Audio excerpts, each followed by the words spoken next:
Tsy ny vehivavy ihany no liana amin'ny voninkazo na ny lehilahy dia efa hita ho mahakolokolo, mahavita mikarakara ihany koa ny voninkazo raha ny zava-misy etsy amin'ny tokotany malalaka ny lapan-tanàna Analakely dia havitana ravaka tokoa izay voninkazo izay saingy mila fikarakarana tandrify azy nefa ny voninkazo tsirairay.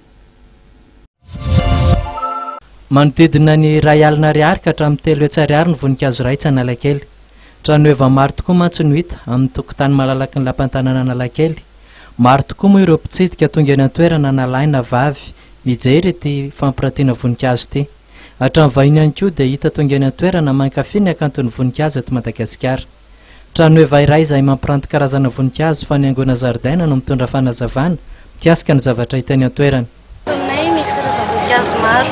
Manao fampiratiana eto amin'ny lapan-tanàna Analakely izay izao dia ahitana ny voninkazo rehetra toy ny orchidée karazany tsara maro. Manao kasikasy ny piscine koa zahay eto dia manamboatra zavatra maro. Misy anay 67 hectares sud na Nosy Avaratra. Isaky ny faravolana izay eo Shoprite, Tanao Waterfront, Ambodifoniko.